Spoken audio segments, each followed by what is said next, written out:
Hey friends, welcome back to Creation Station. Today we're going to be drawing Arlo from The Good Dinosaur. I found this really cool craft paper that we're going to be drawing on. It's a 30-foot roll of craft paper for about $4 on Amazon, and I'll include the link in the description below. We're also going to be using a light pencil to do the sketch, a Sharpie or black marker, black pen or black pencil to do the outline, and we're going to be using colored pencils to color in Arlo. And I'll talk a little bit more about the colored pencils later in the video. All right, let's get started. So first we're going to look at Arlo's head.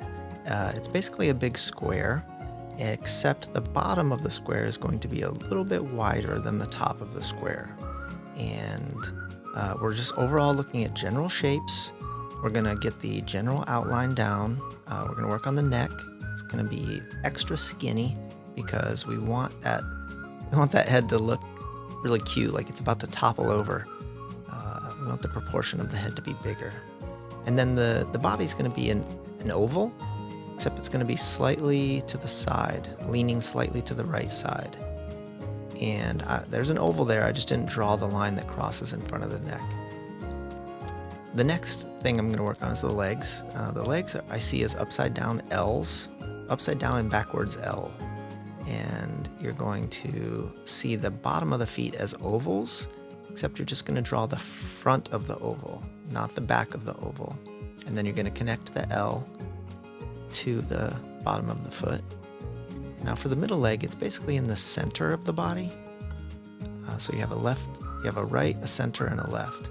And that leg is going to be a little straighter because it's turned more towards us. So it's going to come almost straight down into the foot. And what I noticed, I'm looking at landmarks on the body, and what I noticed is that the legs all start at about the same height. So if you look across the tops of the legs, they're all about the same height. And the middle foot is going to come a little bit lower at the bottom of the foot than the right foot or the left foot. And those are the things that I'm noticing right now, kind of where everything falls in relationship to each other. And I'm drawing just general shapes right now to make sure that I'm getting the sizing and the angles and the positioning just right. And then we can go back later and we can start what I call refining the shapes, which is just a fancy word for drawing in the smaller curves and the smaller transitions. Like right now I'm drawing the bottom of the feet as just straight lines. But if you notice, the bottom of the feet are arches. They're kind of rounded. They're basically ovals. The front of them are ovals, and the back you just don't see.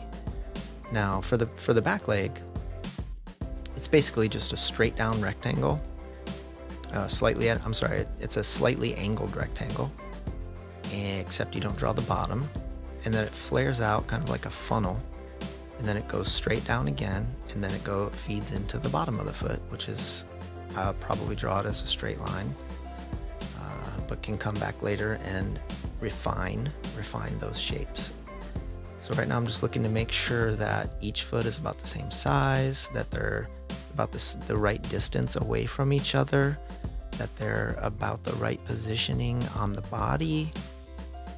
Those are all the things I'm looking at right now: size, position, rotation. But I'm just looking at general shapes, not trying to find the exact detail of every shape. I'm trying to look at them as, are they ovals? Are they rectangles? Are they squares? Are they triangles? And that's a great starting point. Just where does this line subtly curve? Where does it go straight down? And now I'm going to start, now that I kind of saw that each one was in the right position, I'm starting to go in and make the shapes a little more specific.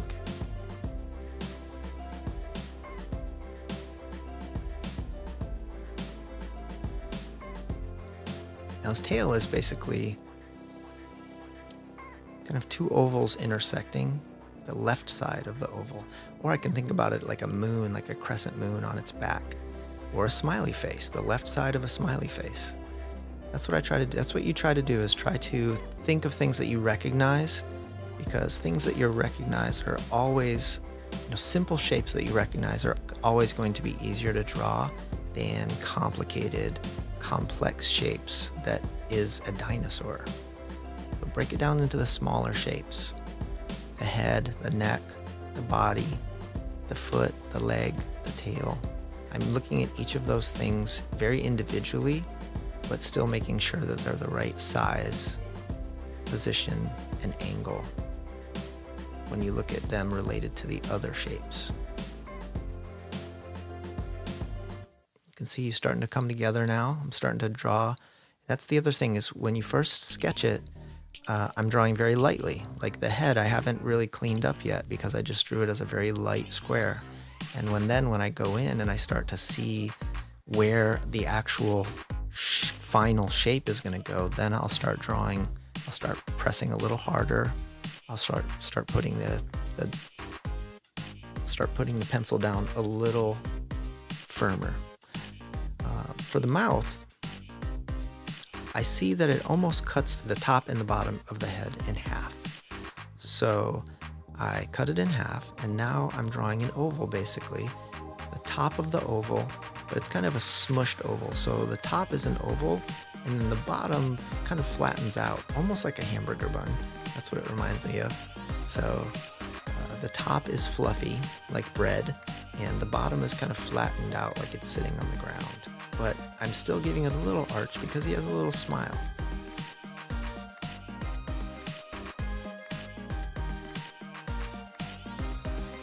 Now I'm just cleaning up the lines, giving him that bottom jaw that I didn't even look at when I drew the initial shape. Now I'm getting into a little more of the details.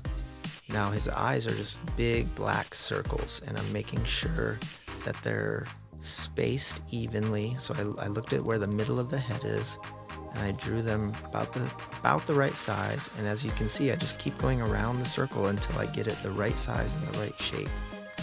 Sometimes I'll draw the eye too big, and I start light. I start really light with the pencil, and I get a little darker as I go, as I am sure that it's the right shape that I want. And I'm drawing, kind of rounding out the square a little bit. It has a little bit of a curve to it.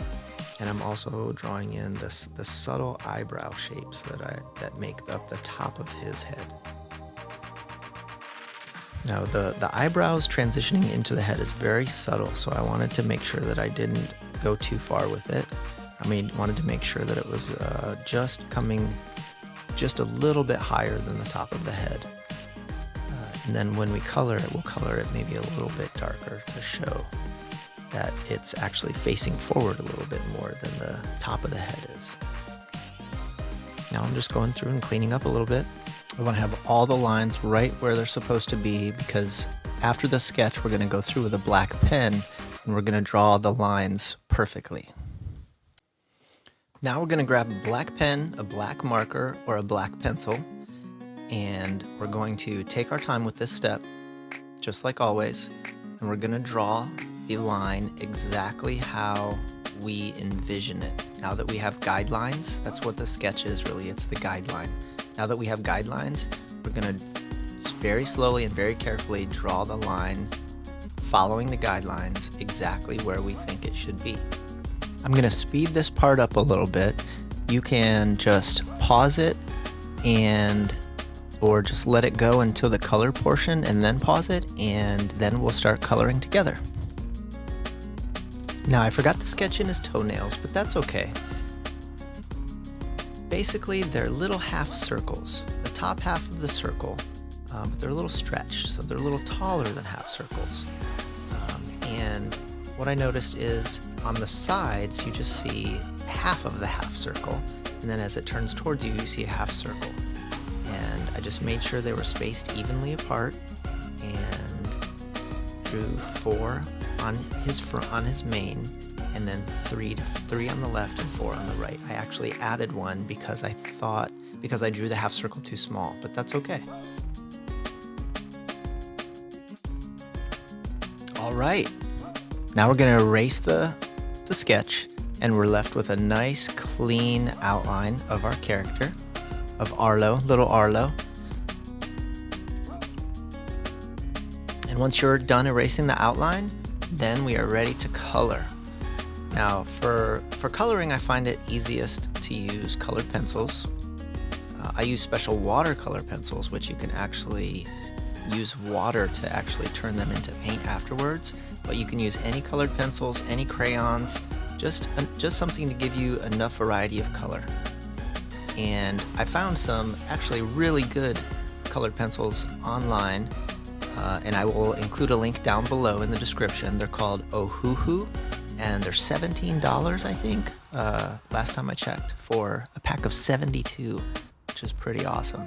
So go ahead and grab your colored pencils or your crayons or your markers or your paints, and I'm gonna pull out a few greens. I'm gonna try to figure out which green I think goes best. I really think it's I like this one. I like this brighter green, especially because we're drawing on the brown paper. I think that'll help it pop out a little bit more. So now we're just gonna start shading everything in. And the first thing we're gonna do is go through with a pretty solid green color. Just kind of shade everything in green. And then, except for his toenails where the white will be. And of course the eyes and the nose holes where the black will be. And I'll speed this part up a little bit, but just press evenly, go back and forth. Just keep your pressure about the same the whole time. Not too hard, not too soft, somewhere in the middle.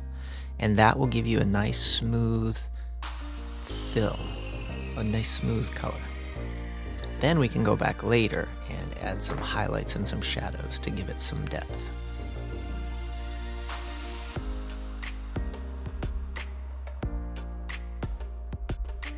Feel free to pause it right here because I've sped this up quite a bit in order to cover the time that it took very quickly.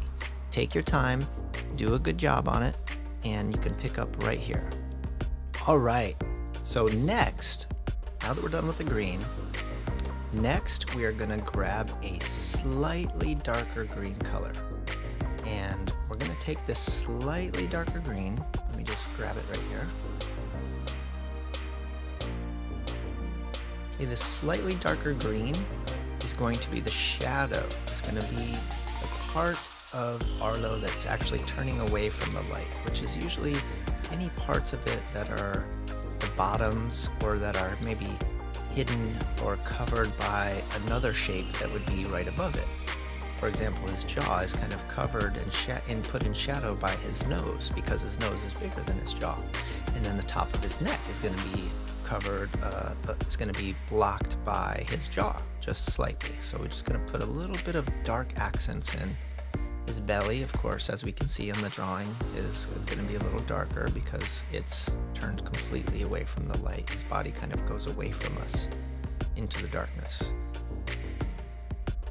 And so we're just going through, and the best thing to do is to not overdo it too much. And so, because you can always add more later.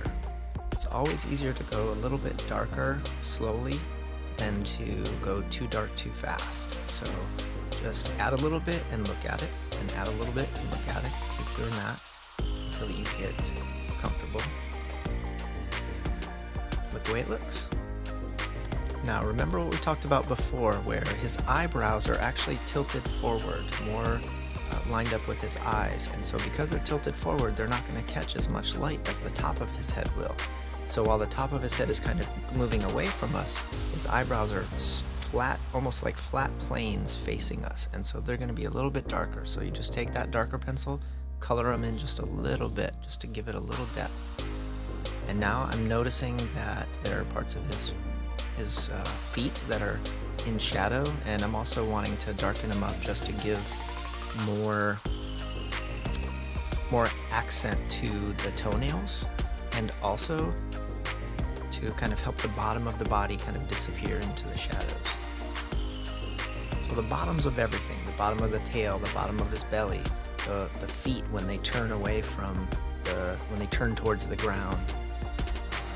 Trying to find planes here, planes that are facing us, or planes that are turning underneath other shapes.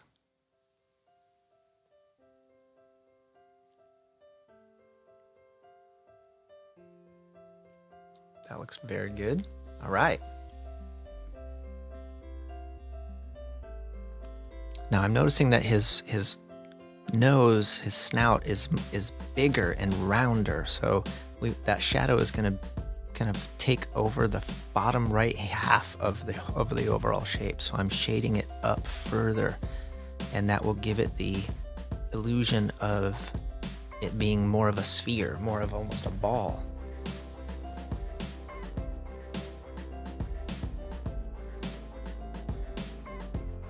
Okay, so next, now that we're done with the greens, next we are going to grab the black, and we're going to color in the eyes and the nose. And I'll speed this part up. Just color it in black. Make sure you leave in the eyes, in the nose, you want to leave the bottom right side with a little white to show that there's a highlight coming on it. And then for the eyes, you want to leave the white in the upper right-hand corner. Just a small circle of white. That's all you have to leave. And that will be enough to give you the illusion of the ball being a spherical shape. Now I'm also going to take the black and I'm going to start adding some shadows to the very, very dark areas to try to define where maybe two shapes come together. So his snout and his bottom jaw come together at the lip, and so I tried to create a dark line where his lip would be, and then down in the under part of his belly where it turns completely away from us and we can't see it, that's going to get really dark. So I'm trying to darken that even more. Next we're going to do his toenails, and we're going to just use a lighter green. So we used a middle green for the body, the darker green for the shadows, and now we're using a lighter green for his toenails, and then just a couple little highlight areas. So like we added the dark area for his lip, we're adding a little highlight area on the top of his nose where his nose transitions to his eyes. And now I'm just kind of filling it in a little bit more in the middle tone green so that the middle of his snout will have a little more highlight there. And I think that's it for the greens. Now my favorite step now is to do the white. Now we're going to do the white outline, and this will tie everything together, which is why it's such an awesome step. We're going to basically take this white pencil, we're going to draw a solid white outline on the outside of our black outline. Just make sure, just like the black outline, make sure to take it slow. Make it all one stroke and take your time. And I'll speed this part up as well.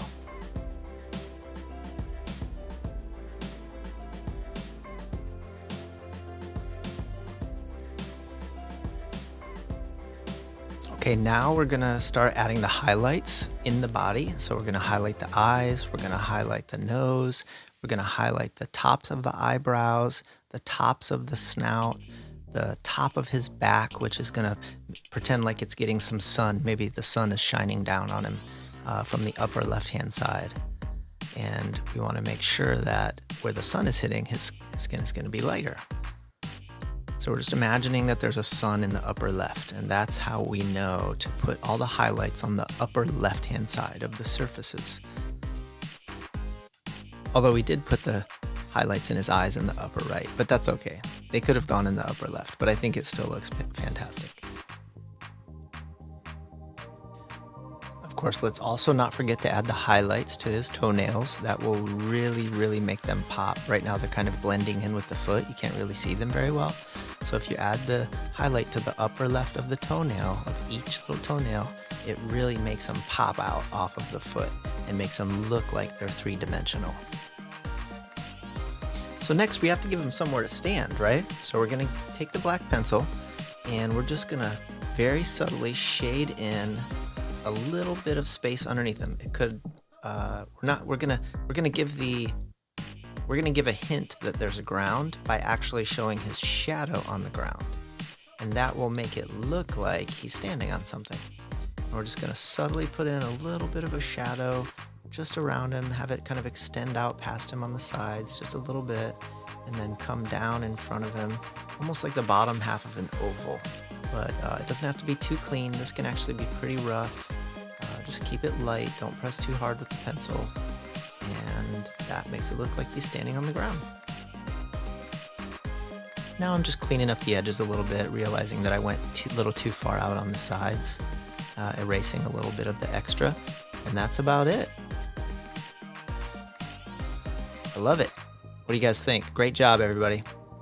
Now, since these were watercolor pencils, we have the benefit of being able to take a paintbrush and some water and actually take this colored areas and actually turn them solid and help them blend in with each other. And this will actually look really great because it'll make the highlights and the shadows all blend together. Of course, before we took the brush to it, it looked amazing. It's not even necessary, but this is just a nice extra attention to detail step if you want to take the time. It will wet the paper, so you'll see some dark spots at first, but you'll see towards the end of the video the paper starts to dry and all of the colors even out. Now, what you want to be careful of is if you start in a shadow area, you're going to pick up some of those shadow colors, so you want to make sure to cover all of the shadow area first and not go too deep into the other areas. So right now I just picked up some black. I wouldn't want to go to the top immediately because that would take the black that's now on the brush and take it up way too high. So I make sure to spread it a little bit at a time to kind of fade it and create a little gradient from the dark area to the lighter area. Same thing with the highlights. If you are going to touch the highlights, you want to make sure there's just water on the brush and no green from anywhere else before you actually put the brush down on the highlight. Now I felt the need to clean up my pencils a little bit, so let me just fast forward through that. There we go. And next we're going to add the highlight. We're going to make the highlight a little stronger now that the green is all blending. I want the highlight of the nose and the eyebrows to stick out a little bit more, and I want to make it a little rounder. And of course the tops of the eyes and then the bottom of the eyelid is going to have a little highlight too. So that gives the eyelids a little more depth. And then the very last thing we get to do, which will bring it all together, is to take the watercolor brush and actually paint the eyes black. And that will tie everything together and it looks amazing. All right, friends, that is going to do it for Arlo. Thank you for joining us. If you had fun drawing along, hit that like button. If you want to see what's coming next, subscribe to our channel. And as always, stay creative. This is the Creation Station signing off.